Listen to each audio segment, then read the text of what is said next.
Ya. Firman buat kita diambil dari Galatia 5 ayat 16 ayat 16 sampai dengan 26.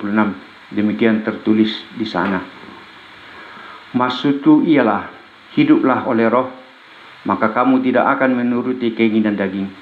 Sebab keinginan daging berlawanan dengan keinginan roh, dan keinginan roh berlawanan dengan keinginan daging. Karena keduanya bertentangan, sehingga kamu setiap kali tidak melakukan apa yang kamu kehendaki. Akan tetapi, jikalau kamu memberi dirimu dipimpin oleh roh, maka kamu tidak hidup di bawah hukum Taurat. Perbuatan daging telah nyata, yaitu pencabulan, kecemaran, hawa nafsu, penyembahan berkala, sihir, perseteruan, perselisihan, iri hati, amarah, kepentingan diri sendiri, percideraan, roh pemecah, kedengkian, kemabukan, pesta pora, dan sebagainya. Terhadap semuanya itu kuperingatkan kamu seperti yang telah kubuat dahulu, bahwa barang siapa melakukan hal yang demikian, ia tidak akan mendapat bagian dalam kerajaan Allah. Tetapi buah roh ialah kasih, sukacita, damai sejahtera, kesabaran, kemurahan, kebaikan, kesetiaan, kelemah lembutan, penguasaan diri, tidak gila hukum atau menentang hal-hal itu. Barang siapa yang menjadi milik Kristus Yesus, ia telah menyalibkan daging dengan segala hawa nafsu dan keinginannya. Jikalau kita hidup oleh roh, baiklah hidup kita juga dipimpin oleh roh. Dan janganlah kita gila hormat, janganlah kita saling menentang dan saling mendengki. Demikian firman-Nya Tuhan. Judul perikop hari ini adalah hidup menurut daging atau roh. Pada ayat-ayat pembuka dari surat Petrus yang pertama, Sang Rasul menunjukkan peranan Bapa, Putra, dan Roh Kudus dalam penyelamatan jiwa kita. Keselamatan itu diawali dengan rencana Allah Bapa yang penuh kasih dengan kematian Yesus Kristus di kayu salib demi pengampunan dan penyucian. Setelah Yesus naik ke sorga, Dia telah menjanjikan akan turunnya Roh Kudus untuk menemani dan menuntun hidup orang-orang yang percaya. Dalam perikop kita ini ada dua bahasan yang menyatu di dalam diri manusia, namun keduanya saling bertentangan, yaitu keinginan daging dan keinginan roh.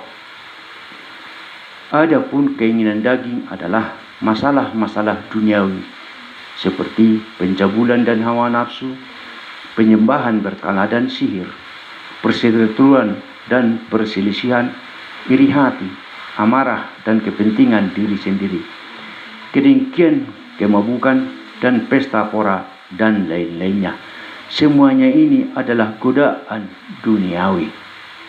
Tetapi buah roh ialah kasih, sukacita, dan damai sejahtera, kesabaran, kemurahan, dan kebaikan, kesetiaan, kelemah lembutan, dan penguasaan diri. Sekarang, ke arah manakah layar atau biduk kita terarah dan kita arahkan? Keinginan daging menjanjikan manusia kepada kenikmatan jasmaniah yang akhirnya juga mengarah kepada lupa akan diri dan kesombongan serta menghambakan materi atau menghambakan uang. Sementara keinginan dan panduan roh akan menuntun kita ke arah kesalehan, kesabaran, dan kasih sebagai modal utama untuk kehidupan kelak setelah kita dipanggil dan terpanggil. Namun seringkali keinginan jasmaniah membuat manusia lupa diri dan silau. Akhirnya berlomba-lomba mengumpulkan harta di lumbung dengan cara yang tidak sehat dan tidak benar. Padahal firman Tuhan di dalam Matius 6 ayat 19 sampai 24 telah menyatakan demikian. Janganlah kamu mengumpulkan harta di bumi, di bumi ngengat dan karat merusakkannya, dan pencuri membongkar dan mencurinya. Tetapi kumpulkanlah bagimu harta di sorga. Di sorga ngengat dan karat tidak merusakkannya, dan pencuri tidak membongkar dan mencurinya. Karena di mana hartamu berada, disitulah hatimu berada. Ingatlah kejadian kepada istri Lot yang imannya goyang dan menjadi tiang garam dalam kejadiannya Sodom dan Gomora itu.